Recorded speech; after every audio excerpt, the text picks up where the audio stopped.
Welcome to Deccan today. TPCC అధికార ప్రతినిధి మానవత రాయ్తో మనం ఉన్నాము. వారిని మరిన్ని విషయాలు అడిగి తెలుసుకుందాం.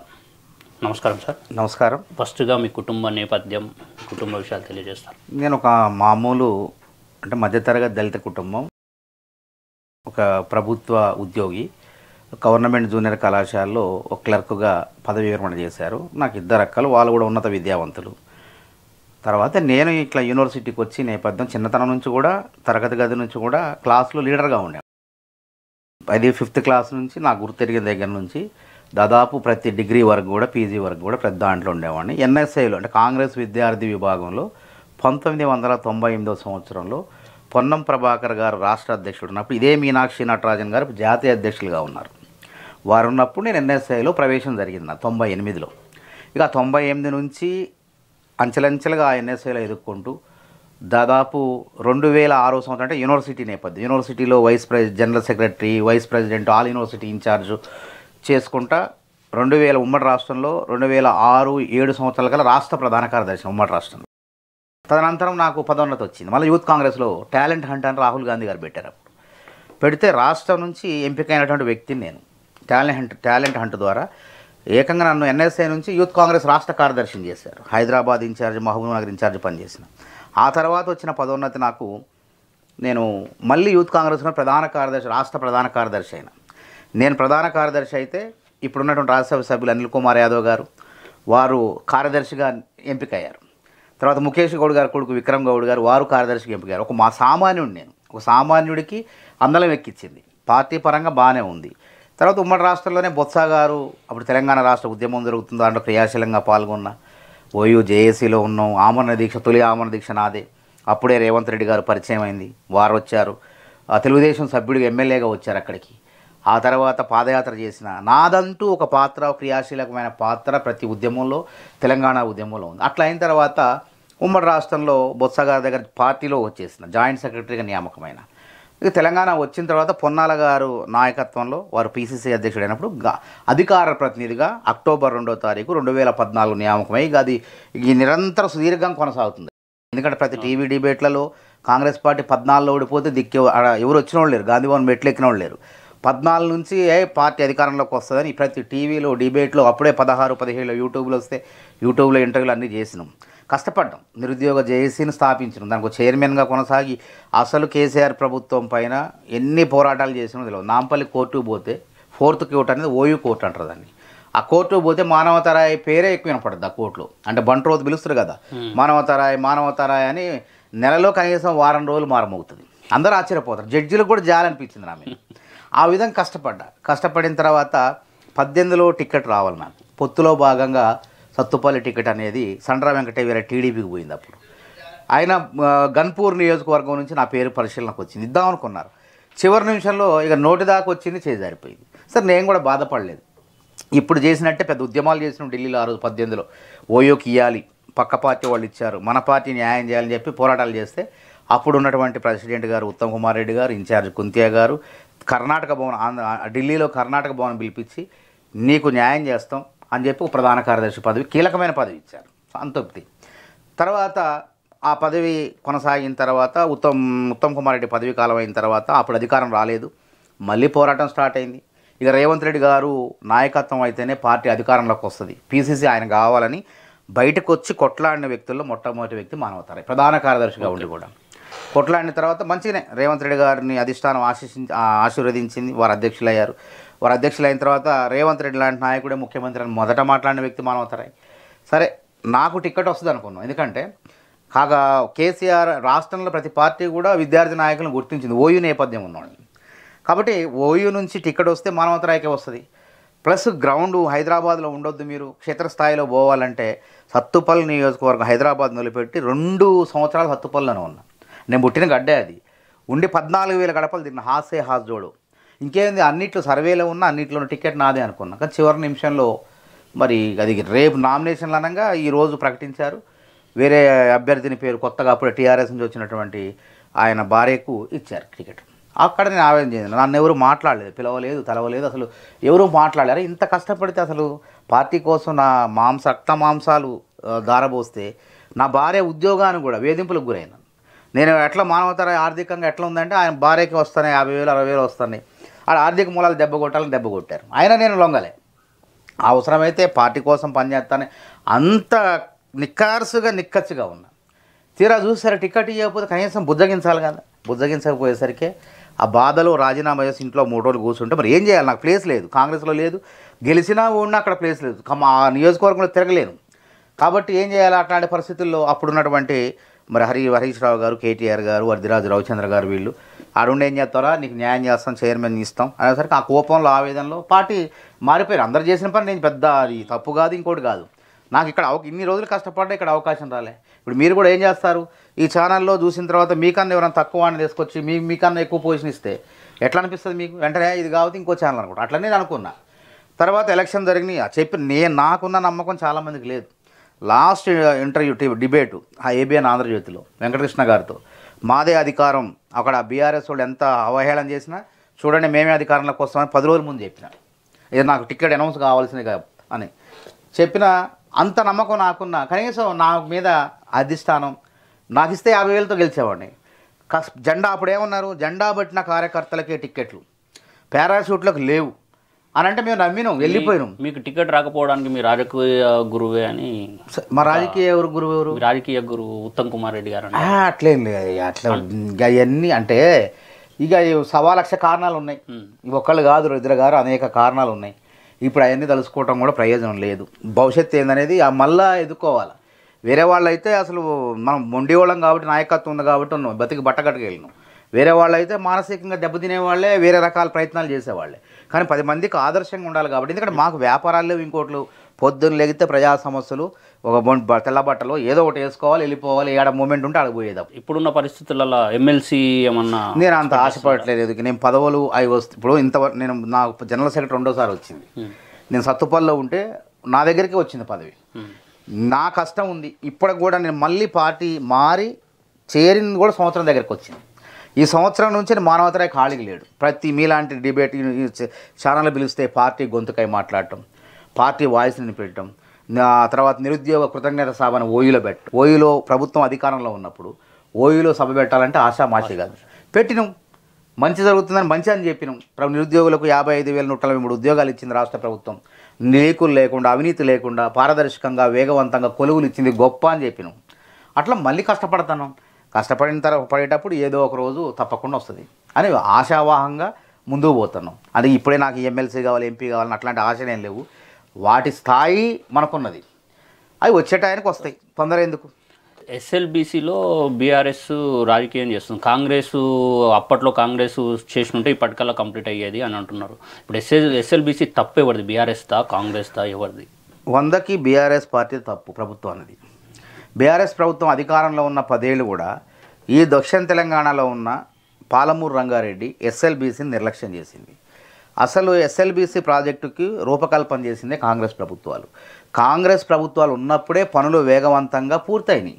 1978 సంవత్సరంలో మర్రి చెన్నారెడ్డి గారు అప్పుడు ముఖ్యమంత్రిగా ఉన్నప్పుడు అసలు ఈ నీళ్ళు అందియాలంటే, నల్గొండ జిల్లాని సస్యశ్యామలం చేయాలంటే, ఖమ్మం జిల్లా వరకు రావాలంటే ఏందని ఒక నిపుణుల కమిటీ చేసిన తర్వాత మళ్ళీ కాంగ్రెస్ ముఖ్యమంత్రి అంజయ్య గారు 1980 సంవత్సరంలో 3 కోట్ల రూపాయలు కేటాయించి శంకుస్థాపన చేసి పనులు ప్రారంభించారు. అప్పటి నుంచి ప్రారంభమైన పనులు ప్రారంభమైన తర్వాత మళ్ళీ తెలుగుదేశం ప్రభుత్వాలు వచ్చినప్పుడు నత్తనడక నడవడం జరిగింది.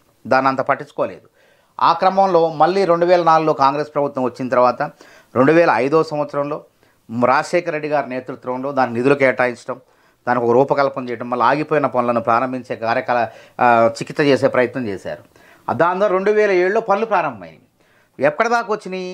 దాదాపు 32 కిలోమీటర్ల వరకు పనులు ఆగిపోయినాయి. 32 కిలోమీటర్ల వరకు దొరికారు. ఇంకా 9-10 కిలోమీటర్లు దొరికితే అది పూర్తయిపోతుంది. వీళ్ళు ఏం చేశారు, కాంగ్రెస్ పార్టీ ఆ విధంగా దాన్ని ఆ కాలంకి ప్రాధాన్యత ఇస్తే వీళ్ళు నిర్లక్ష్యం వహించి వాళ్ళు మొత్తం కాళేశ్వరం గురించి ఆలోచించారు. నాసిరకమైన నిర్మాణాలన్నీ ఇట్లా చూడండి. వాళ్ళ హయాంలో నిర్మించిన ప్రాజెక్టులు ఖమ్మంలో పెద్దవాగు, నెట్టెంపాడు, పాలమూరు రంగారెడ్డిలో ఉన్నది, ఆ వాగు కొట్టకపోయినాయి, అన్నీ కొట్టకపోయినాయి, కాళేశ్వరం కుంగిపోయింది. కాబట్టి ఇట్లా నాసిరకమైన నిర్మాణాలకు ఎవరు కారణం? వాళ్ళే. అట్లనే ఈ టన్నెల్ నిర్మాణ విషయంలో ఏం చేశారు, 500 కోట్లు కేటాయించి 10 కోట్లు విడుదల చేశారు. 10 కోట్లతో ఆ కాంట్రాక్టర్ పని చేయగలుగుతాడా? కరెంటు బిల్లు కూడా కట్టలేకపోతే ఆ కాంట్రాక్టర్ పనులు పెట్టుకుని వెళ్ళిపోయాడు. వీళ్ళు దాన్ని పట్టించుకోలేదు. దానివల్ల ఏమైంది, ఆ నిర్లక్ష్యం మూలంగా అది పేరకపోయింది. ఆ బురద ఆ నీరు మొత్తం క్రమక్రమంగా పేరకపోయింది. ఎప్పుడైతే మనం కాంగ్రెస్ ప్రభుత్వం వచ్చిన తర్వాత 4,600 కోట్లు అంచనాలు పెంచి ఆ పనులు ఎప్పుడైతే ఇట్లా ప్రారంభించడం లేదో ఒకేసారి వచ్చేది మీద పడిపోయింది. కానీ ఊహించని పరిణామం, ప్రమాదం, అది దుర్ఘటన. అయినా కానీ విశ్రమించలేదు. సుమారు 700 మంది నిపుణులు, వివిధ బృందాలు, కేంద్ర బృందాలు, సైనిక బృందాలు, నేవీ, అదేవిధంగా సింగరేణి, ఇట్లా మొత్తం కలిపి 1000 మంది అధికారులు అక్కడే ఆ ప్రాంతంలో ఎక్కడైతే ఉందో 14వ నెంబర్ కిలోమీటర్ దగ్గర అక్కడుండి వాళ్ళని ఇట్లా సజీవంగా తీసుకురావాలా, ఉన్నారా లేరా అనేటువంటి గందరగోళంలో పనులు జరుగుతున్నాయి. ఆ టన్నెల్లోంచి ఆ పూడిక తీసే ప్రయత్నాలు జరుగుతూ ఉన్నాయి. ఆటంకాలు ఎదురవుతున్నాయి. కానీ బీఆర్ఎస్ వాళ్ళు ఏం చేస్తున్నారు, వాళ్ళకి ఎప్పుడు కూడా శవరాజకీయాలు. అంటే తెలంగాణ ఉద్యమంలో ఎవడు చచ్చిపోయినా కండవా కప్పి ఇది బీఆర్ఎస్దే, టీఆర్ఎస్ పార్టీదే అని చెప్పి ఆ విధంగా వాళ్ళు ఆ విధంగా ప్రచారం చేసుకునేవాళ్ళు. ఇప్పుడు కూడా ఏం చేస్తున్నారు, ఆ 8 మంది చచ్చిపోతే ఆ చచ్చిపోయిన కారణం కాంగ్రెస్ పార్టీని అని చెప్పి నిందలేసి రాజకీయ పబ్బం గడుపుకునే ప్రయత్నం. ఇది ఎంతవరకు న్యాయం చెప్పండి. ఈ దిగజారుడు చిల్లర ఇంతకన్నా నీచమైన రాజకీయం ఇంకోటి ఉంటుందా? కష్టపడకపోతే పట్టించుకోకపోతే అనుకోవాలి. గతంలో ముఖ్యమంత్రి కేసీఆర్ గారు ఎన్నడన్నా మన పెద్ద అంజన్న దేవాలయం దగ్గర, కొండగట్టు అంజన్న దగ్గర 65 మంది చనిపోతే కనీసం పోయి పరామర్శించిండా? ఆ తర్వాత మెదక్ దగ్గర రైలు ప్రమాదంలో పిల్లలు 25 మంది చనిపోతే పోయి పరామర్శించారు ఎవరన్నా? అదేవిధంగా మేము శ్రీశైలం పవర్ హౌస్లో ప్రమాదం జరిగి 6 ఇంజనీర్లు చనిపోతే మేము రేవంత్ రెడ్డి గారు అందరం కూడా బయలుదేరితే మార్గ మధ్యలోనే మమ్మల్ని ఆపేశారు. కానీ ఇప్పుడు హరీష్ రావుకి అది ఉందా, ఆ విధానం ఉందా? పోయి ప్రజాస్వామ్యత చూడు అని చెప్పినాం. కాకపోతే ఆయన కావాలని వీళ్ళు పంపించారే, పంపేయకుండా ఉంటే బాగా హైలైట్ అవుదాం అనుకోండి. కానీ మేము పంపించినాం. ఏం చేయాలో అర్థం కాక కూర్చొని ఉద్యమం చేసాం. రోజు హెలికాప్టర్లో పోయి దావత్ చేసుకొని వస్తున్నారని అంటే ఇక అవన్నీ పనికిమాల మాట్లాడతారు. అది ఆడ కళ్ళ ముందు ప్రజలు చూస్తున్నారు, అక్కడ లోకల్ స్థానికులు చూస్తున్నారు, కుటుంబ సభ్యులు చూస్తున్నారు ఎంత ప్రభుత్వం ఎంత కష్టపడుతుందో. 3 మంత్రులు అక్కడే. జూపల్లి కృష్ణారావు గారు అయితే టన్నెల్ లోపలికి ప్రాణాలు, ఏ మంత్రి బోడు లోపలికి వెళ్ళి ప్రాణాలు పోయినా పర్వాలేదని చెప్పి పోయి చూసి పరిశీలించి బయటకు వచ్చిన వ్యక్తి. అక్కడ కూర్చొని ఉత్తమ్ కుమార్ రెడ్డి, కోమటిరెడ్డి 3 క్యాబినెట్ మంత్రులు అక్కడే ఉన్నారు. వాళ్ళని బయటకు తీసుకొచ్చేందుకు, వాళ్ళకి కుటుంబాలకు మానసిక స్థైర్యం కల్పించేందుకు. ఇక ఏకంగా ముఖ్యమంత్రి గారే పోయి వచ్చారు. మరి గతంలో ఎవరైనా ఏ నాయకుడు ముఖ్యమంత్రి అట్లా పోయిండా? అసలు ఫామ్ హౌస్లో కూర్చుంటాడు, లేకుంటే ప్రగతి భవన్లో కూర్చొని గడప దాటలేదు. కాబట్టి వాళ్లకు నైతిక అర్హత లేదు. ప్రాజెక్టులు అన్నీ నాశరకంగా నిర్మించారు. వాళ్ళ హయాంలో జరిగిన పనుల మూలంగానే ఈ విధమైనటువంటి కూలటాలు జరుగుతున్నాయి. బీసీల పైన మీ పార్టీ ఏ స్టెప్ తీసుకుంటుంది? బీసీల పైన పార్టీ ఏ స్టెప్ ఏముంది? బీసీలకు రాజ్యాధికారం కల్పించాలి. స్థానిక సంస్థల ఎన్నికల్లో వాళ్ళు కులగణన చేయాలి. కులగణన ద్వారా వివిధ కులాల్లో పేదరికంలో ఉన్న వాళ్ళందరికీ న్యాయం చేయాలి. సంక్షేమ ఫలాలు అందాలని చెప్పి రాహుల్ గాంధీ గారు ఎన్నికల ముందు హామీ ఇచ్చారు. ఆ హామీకి అనుగుణంగానే సర్వే చేశారు, కులగణన కూడా తేల్చేశారు. మళ్ళీ 3,44,000 మంది అందులో పాల్గొన్నారు. అదే కులగణన పైన మీ పార్టీ ఎమ్మెల్సీ తీన్మార్ మల్లన్న ప్రశ్నిస్తే ఆయననే సస్పెండ్ చేసి. అది ప్రశ్నించడం కాదు, అది ప్రశ్నించడం వేరైతే 4 గోళ్ల మధ్య పార్టీ కూడా. ఇప్పుడు సొంత ఇంట్లో కుటుంబ సభ్యులు ఇంట్లో మాట్లాడుకుంటారు ఏదన్నా బజారు కీర్చడం అంటారు. బజారు కీర్చడం వేరు, ప్రశ్నించడం వేరు. కాబట్టి పార్టీ ప్రతిష్టకు భంగం కలిగే విధంగా ప్రతిపక్ష పార్టీలకు విమర్శించేయడానికి ఆస్కారం ఇచ్చే విధంగా గతంలో రాజగోపాల్ రెడ్డి కూడా ఆయనకి ఇచ్చారు, వివరణ ఇచ్చుకున్నారు. రాజగోపాల్ రెడ్డి గారు మాట్లాడితే ఆయనకి ఇచ్చారు, ఆయన చెప్పే వేదికలో చెప్పుకోవడం. అట్లా అసలు కాంగ్రెస్ పార్టీలో నీది ఈ కులమా ఆ కులమా? రాహుల్ గాంధీ ఏ కులం అండి? భారతీయులది ఏ కులం అయితే ఆయన ఆ కులం, భారతీయులది ఏ మతం అయితే అన్ని మతాలు ఆయనే. మల్లికార్జున ఖర్గే మా అధ్యక్షుడు, దళితుడు మా అధ్యక్షుడు, మేము గర్వంగా చెప్పుకుంటాం. వేరే పార్టీలు అయిద్దా? కేసీఆర్ పార్టీలు అయిద్దా? మధు యాష్కి గారే తీన్మార్ మల్లన్న సపోర్ట్గా మధు యాష్కి గారు పెద్ద నాయకులు. సరే, వారి గురించి నేను మాట్లాడను, అది పార్టీ అంతర్గతంగా చూసుకోండి. మధు యాష్కి గారు ఎందుకు మాట్లాడారా, మధు యాష్కి గారు మాట్లాడింది సరైందా కాదా, పార్టీ ఉల్లంఘించారా లేదా అనేది పార్టీ నాయకత్వం చూసుకోండి. మేము ఆయన గురించి మాట్లాడారు. తీన్మార్ మల్లన్న వల్ల మీ పార్టీకి ఎమ్మెల్యేలు గెలిచారా లేదా? ఎందుకు గెలుతారా? ఇది ఉత్తర సామెత ఉన్నట్టు ఉంది. మా కష్టం అందరిది పోయిందా? దెబ్బలు తిని రాష్ట్ర వ్యాప్తంగా 2 సార్లు పర్యటన తిరిగి నేను ఒక్కనే కాదు. అట్లా అనుకుంటే పొరపాటు. అది రాష్ట్రంలో ప్రతి కాంగ్రెస్ కార్యకర్త కృషి ఉన్నది, ప్రజల దీవెనలు ఉన్నాయి. అది ఆయన ఏమనుకుంటుందంటే, ఇది ఎట్లుంటుంది చూస్తే ఎట్లుందంటే, ఎడ్ల బండి పోతుంటే బండి కింద కుక్క పోతుంటుందట. కుక్క ప్రయాణం పోతుంటే అది ఏమనుకుంటుంది, ఈ బండిని నేనే లాగుతున్నా, ఈ బరువు మొత్తం నేనే మోస్తున్నా అనుకుంటుందట. ఎవరండి? సముద్రంలో నీటి బిందు మల్లన్న. నీ పాత్ర ఉన్నది కానీ మొత్తం నాదే అని చెప్పి నువ్వు చెప్పుకుంటే ఎట్లా అంటున్నా? ప్రజలు చెప్పాలి. కానీ ఎవడన్నా ఏ కార్యకర్త మాట్లాడినా సరైన చర్య తీసుకున్నాను అన్నారు. ఏ కాంగ్రెస్ కార్యకర్త కూడా సానుభూతి చూపలేదు. మధుయాష్కి గౌడ్ గారు ఎందుకు మాట్లాడారు అది అధిష్టానం వాళ్ళు తెలుసుకుంటారు. అది కొత్త రేషన్ కార్డ్స్ ఇస్తామని అంటున్నారు.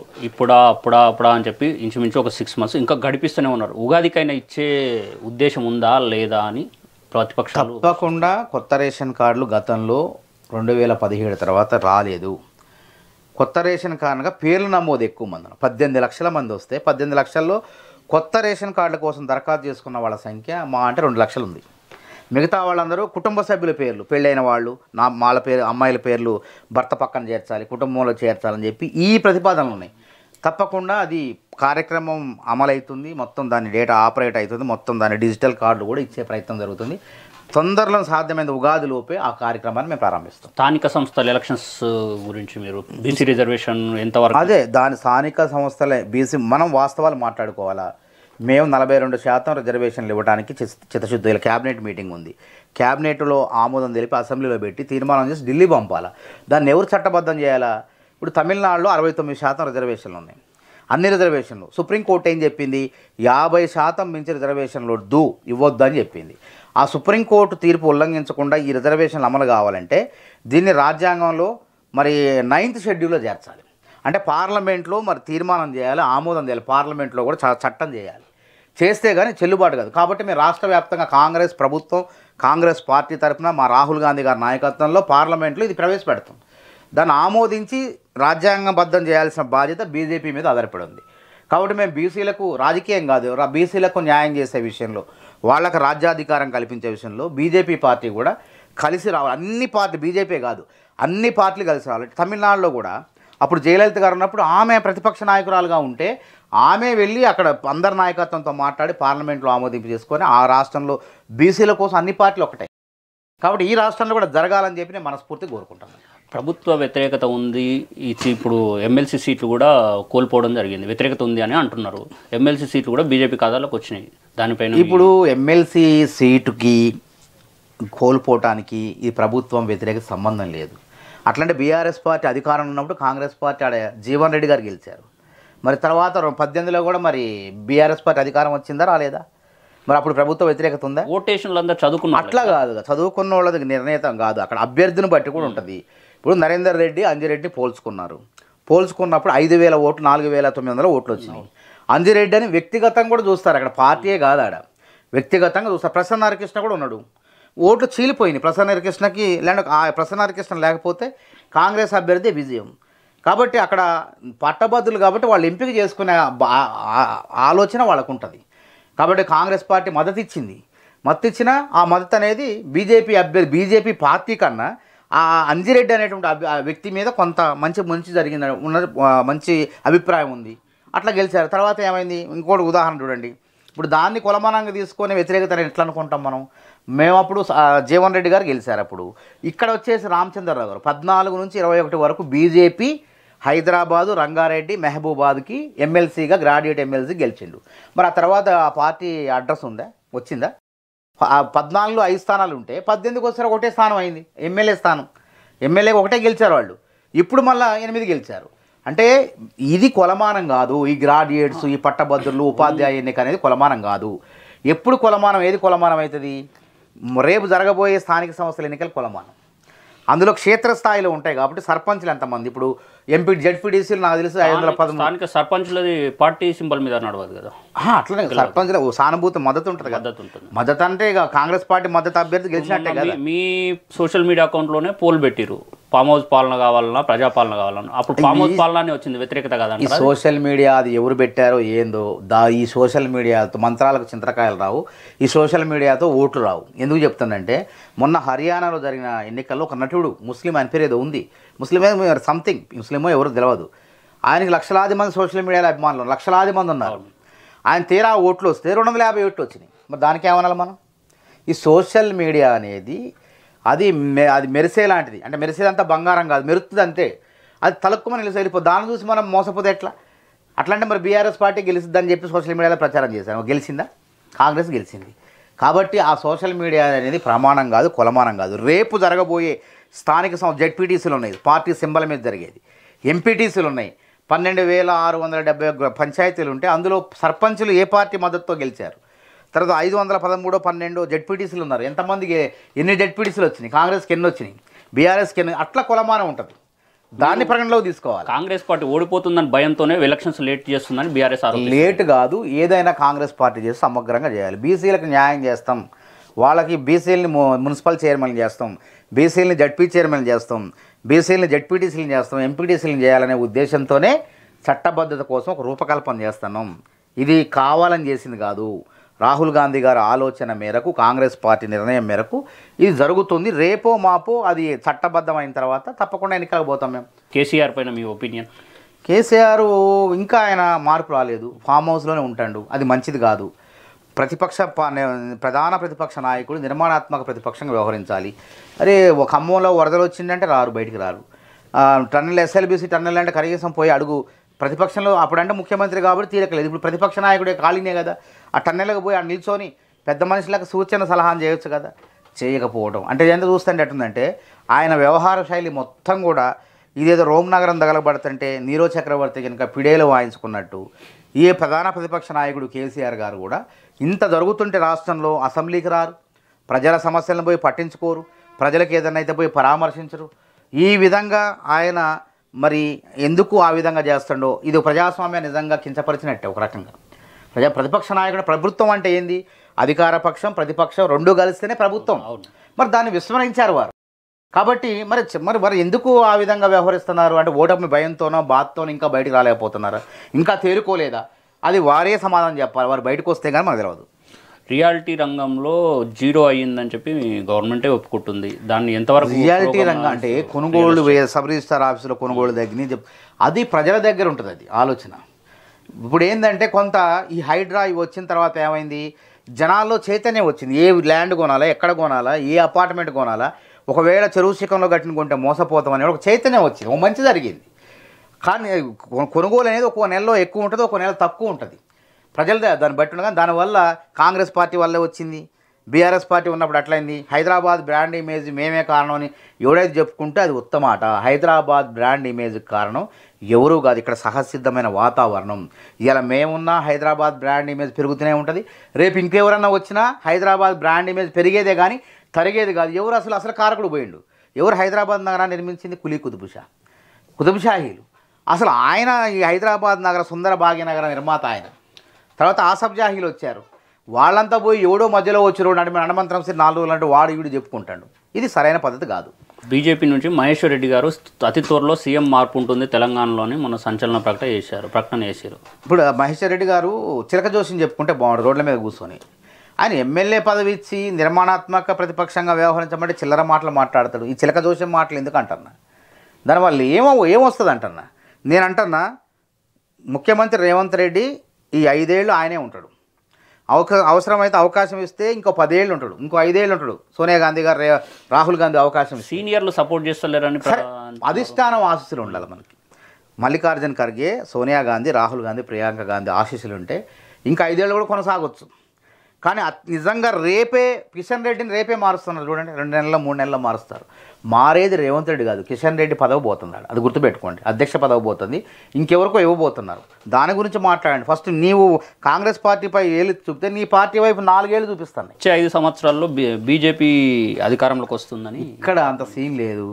వాళ్ళు ఊహించుకున్నట్టు ఇక్కడ ఉండదు, తెలంగాణలో ఉండట్లే అన్నారు పోయినసారి కూడా. డబల్ ఇంజన్ సర్కార్ అన్నారు. ఏమైనా తెలంగాణలో ఆ పప్పులు దక్షిణాదిలో ఉడుకోవాలి. దక్షిణాదిలో సాధ్యం కాదు బీజేపీకి. కాబట్టి వాళ్ళు ఏదో చెప్పుకుంటున్నారు అంతే తప్ప మళ్ళీ చూడండి రేపు 8 మంది కూడా రారు. ఎంత బీజేపీ బీఆర్ఎస్ ఓట్ల బలం అది. వాళ్ళ వాపు చూసుకొని బలం అనుకుంటున్నారు. బీఆర్ఎస్ వాళ్ళు పార్లమెంట్ ఎన్నికల్లో వాళ్ళకు ఓట్లు ఎట్లాగో ప్రజలు వేయరు కాబట్టి ఆ ఓట్లను అటు బదలాయించారు.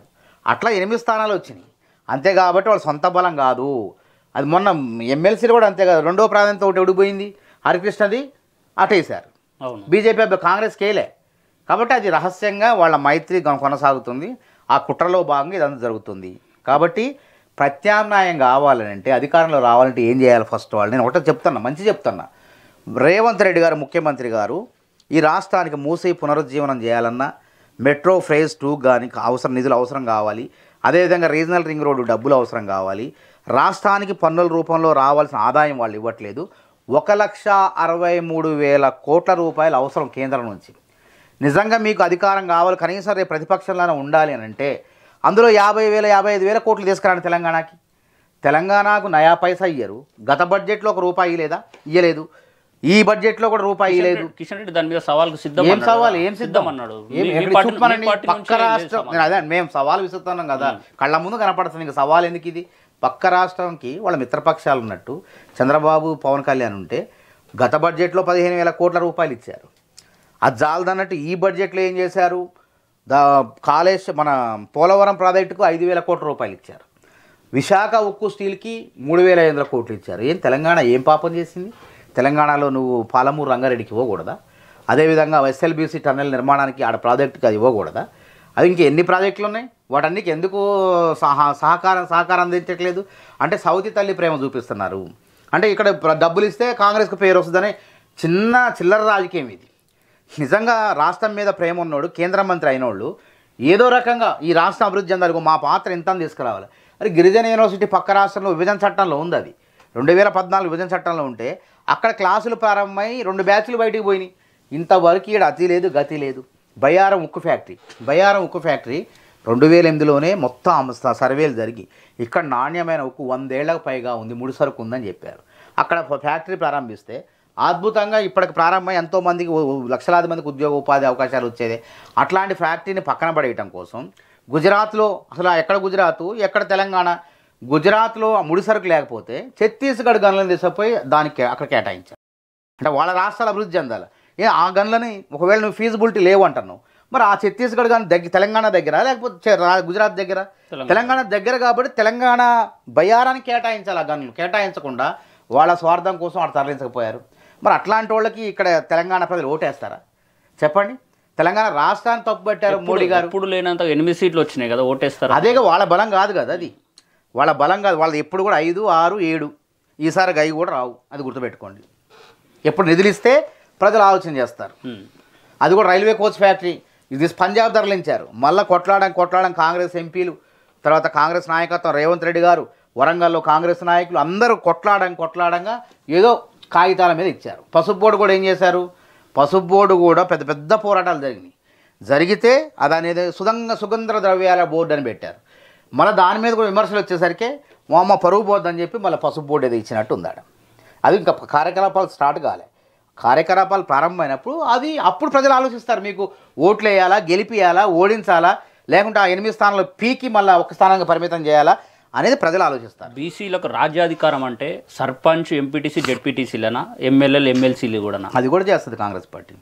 అసలు ఈ దేశంలో ఒక అణగారిన వర్గాలకు అంటే ఎస్సీ ఎస్టీలకు రిజర్వేషన్లు పెట్టిందే కాంగ్రెస్. ఆ తర్వాత లంబాడీలని, ఆదివాసీలని ఎస్టీల్లో చేర్చిందే కాంగ్రెస్. బీసీలకు అసలు ఇప్పుడున్నటువంటి విద్యా ఉద్యోగాల్లో ఈ మాత్రం రిజర్వేషన్లు పెట్టింది కూడా పివి నరసింహారావు ప్రభుత్వ హయాంలో పెట్టారు. ఏ ప్రభుత్వాలు చిత్తశుద్ధితో చేయలే, కాంగ్రెస్ ప్రభుత్వం చేసింది. 2006వ సంవత్సరంలో ఓబీసీలకు కేంద్రీయ విద్యా సంస్థలు అంటే సెంట్రల్ యూనివర్సిటీల్లో, ఐఐటి, ఐఐఎంలో రిజర్వేషన్లు లేవు. సోనియా గాంధీ గారు, మన్మోహన్ సింగ్ గారి ప్రభుత్వం 2006వ సంవత్సరంలో 27% రిజర్వేషన్లు ఇచ్చిన చరిత్ర ఎవరిది? కాంగ్రెస్ కాదా? ఇప్పుడు దేశంలోనే కులగణన చెయ్యాలి అనేటువంటి ఆలోచన రాహుల్ గాంధీది కాదా? ఈ దేశంలో పేద ప్రజలకు, అణగారిన వర్గాలకు ఏది చేసినా కాంగ్రెస్ పార్టీ, రేపు చేయబోదు కూడా కాంగ్రెస్ పార్టీ. మీ పార్టీ ఇచ్చిన మీ సూపర్ 6 పథకాలు అమలు అవుతున్నాయి? తప్ప 100% అవుతున్నాయా? 200 యూనిట్లకే ఉచిత విద్యుత్తు 50 లక్షల కుటుంబాలు లబ్ధి పొందుతున్నాయి. వాళ్ళ ఆస్తులు ఉంటాయి మాకు. అదేవిధంగా ఒక 50 లక్షల మందికి 500K సబ్సిడీకే సిలిండర్లు వస్తున్నాయి. వాళ్ళందరూ ఆస్తులు ఉంటాయి. రుణమాఫీ అన్నాం, 2 లక్షల రుణమాఫీ అన్నాం. 25 లక్షల కుటుంబాలకు 21,000 రుణమాఫీ చేసి 21,000 కోట్ల రుణమాఫీ చేసినాం. వాళ్ళందరూ ఆస్తులు మాకుంటాయి. అదేవిధంగా 5 ఏళ్లలో నియోజకవర్గానికి 3,500 చొప్పున ఇందిరమ్మ ఇళ్ళు గతంలో 20 లక్షలు కట్టిన, మళ్ళీ 5 ఏళ్లలో 20 లక్షలు కట్టి పేద ప్రజల యొక్క సొంత ఇంటి కళ నెరవేర్చబోతున్నాం. వాళ్ళందరూ ఆస్తులు మాకుండవా? ఆరోగ్యశ్రీ 5 లక్షల నుంచి 10 లక్షల వరకు కార్పొరేట్ వైద్యం పేద ప్రజలు, సామాన్య మధ్యతరగతి ప్రజలు వైద్యం చేయించుకుంటున్నారు. వాళ్ళందరూ ఆశీస్సులు మాకుండవా? ఉద్యోగాలు, నిరుద్యోగుల విషయంలో చూడండి. అంటే గత ప్రభుత్వానికి గ్రూప్ 1 పరీక్ష పెట్టడం చేతగాలి, గ్రూప్ 2 పరీక్ష పెట్టడం చేతగాలి. ఏ పరీక్ష పెట్టిన లీకులు, జిరాక్స్ సెంటర్లో ఆ ప్రశ్నపత్రాలు, టీజీపీఎస్సీ ప్రశ్నపత్రాలు దొరికేవి. కానీ ఇప్పుడు 55,143 ఉద్యోగాలకు, టీచర్ ఉద్యోగాల దగ్గర నుంచి గ్రూప్ 1 పరీక్ష పెట్టినా, ఏది పెట్టినా పక్కడబందీగా లీకులు లేకుండా పెట్టినాం. దాదాపు 55,143 ఉద్యోగాలను వేగవంతంగా పారదర్శకంగా ఇచ్చారు. మేము ఇచ్చిన నోటిఫికేషన్ మీద మీరు జాబులు ఇచ్చారు అంటారు. వాళ్ళు ఇచ్చిన నోటిఫికేషన్తో జాబులు ఇప్పుడు కాదు ఎప్పటికీ లేరు. అందులో లొసుగులు ఏమున్నాయి, లోపాలు ఏమున్నాయి, న్యాయపరమ చిక్కులు ఏమున్నాయి చూసుకోలేవాళ్ళు. వాళ్ళకు ఉద్దేశం ఏంది, ఉద్యోగాలు ఇవ్వటం ఇష్టం లేదు. ఇష్టం ఉన్న వాళ్ళు అయితే ఎప్పుడో అందులో లోపాలు అన్వేషించి ఎవడు కోర్టుకు పోయినా ఈ ఉద్యోగాలు నోటిఫికేషన్ ఆగిపోకుండా వాళ్ళు ఉద్యోగాలు భర్తీ చేసేవాళ్ళు. కానీ అట్లా లేదు. కాంగ్రెస్ వచ్చిన తర్వాత రేవంత్ రెడ్డి గారు దృష్టి పెట్టి ఓహో ఈ సుప్రీంకోర్టు జడ్జిమెంట్కి వ్యతిరేకంగా ఉన్నాయి నోటిఫికేషన్ జివో నెంబర్ 3 తీసుకొచ్చి వీటిని వేగవంతంగా ఎటువంటి లీకులు లేకుండా భర్తీ చేయాలని భర్తీ చేసి చూపించిన ఘనత కాంగ్రెస్ ప్రభుత్వానికి. అది జాబ్ క్యాలెండర్, నిరుద్యోగుల చిరకాల వాంఛ. జాబ్ క్యాలెండర్ మేము ఇచ్చినాం. ఎవరిచ్చారు? మేము నా నిరుద్యోగ చేసి పెట్టి నా మొదటి డిమాండ్ 2 సార్లు కేయూ నుంచి ఓయూకు పదయాత్ర చేసిన ఫస్ట్ డిమాండ్ జాబ్ క్యాలెండర్ ఇచ్చినాం. రేపు ఈ వర్గీకరణ వల్ల ఈ బీసీ చట్టబద్ధం చేయాలని ఆ రిజర్వేషన్ వల్ల అది కొంత జాప్యమైంది. జూన్ కల్లా తప్పకుండా జాబ్ క్యాలెండర్ ద్వారా ఉద్యోగాల భర్తీ కార్యక్రమం ప్రారంభమైంది. పిసిసి అధ్యక్షుడు మహేష్ గౌడ్ గారు మీకున్న సాన్నిహిత్యం మంచిదే. మేము ఆయన వర్కింగ్ ప్రెసిడెంట్గా ఉన్నారు. నేను చెప్పినగా ఎన్ఎస్ఏ నుంచి చూస్తున్నా.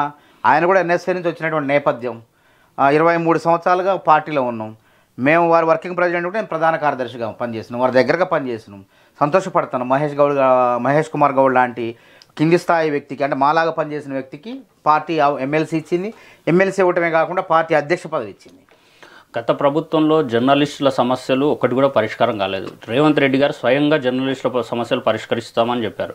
ఇప్పటి వరకు జర్నలిస్టుల సమస్యలు పట్టించుకున్న నాదుడు లేడు. ఇప్పుడు గతంలో జర్నలిస్టులు కానివ్వండి, సినిమా రంగానికి కానివ్వండి, భూములు కేటాయించిన ప్రభుత్వం అంటే కాంగ్రెస్ ప్రభుత్వమే.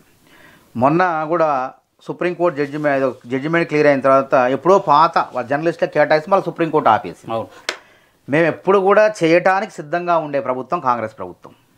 కాబట్టి జర్నలిస్టులు కూడా త్వరలోనే మీ మేనిఫెస్టోలో కూడా జర్నలిస్టులకు సిలిండర్ కాడికెళ్ళి ఫ్రీ అది 50% ఇస్తాము అని చెప్పినారు. అవేవి ఇప్పటివరకు అమలు కాలేదు. అంటే అది దరఖాస్తు చేసుకున్న వాళ్ళకి అందుతున్నాయి. లేదు అది అమలు కాదు. 55 లక్షల మందిలో అందులో జర్నలిస్టులు కూడా ఉన్నారు. గ్రామ స్థాయిలో వాళ్ళు ఉన్నారు, అందరూ ఉన్నారు, లబ్ధిదారులు ఉన్నారు. ఎవరైతే అంటే ఆ పరిధి అంటే ఓన్లీ అది పథకానికి మహిళల వరకే ఉంది ఆ పథకం. అదే గృహజ్యోతి పథకం కింద తప్పకుండా లబ్ధి అవుతుంది. కొంతమంది కాని వాళ్ళు కూడా దరఖాస్తు చేసుకోవచ్చు.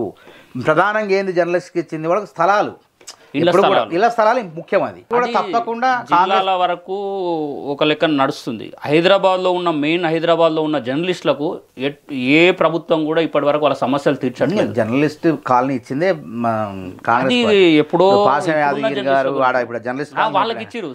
మళ్ళీ ఇస్తుంది కాంగ్రెస్ పార్టీని ఇస్తుంది. రేవంత్ రెడ్డి గారి నాయకత్వంలో వారు ముఖ్యమంత్రిగా ఇచ్చాడు. తప్పకుండా అర్హులైనటువంటి జర్నలిస్టులకు వాళ్ళకి మళ్ళీ స్థలాలు ఇచ్చే కార్యం. ఎక్కడ ఇస్తారు? కొత్త సిటీలు ఇస్తారా, 4th సిటీలో ఇస్తారా, అలా ఎక్కడ ఇస్తారా? ఎక్కడో చోట ఇస్తారు. చివరిగా మీరు మీ కార్యకర్తలకు ఇచ్చే హామీ ఏం లేదు. కార్యకర్తలు కష్టపడి పనిచేయండి. కాంగ్రెస్ పార్టీ ఇప్పుడు అధికారంలో ఉన్నది.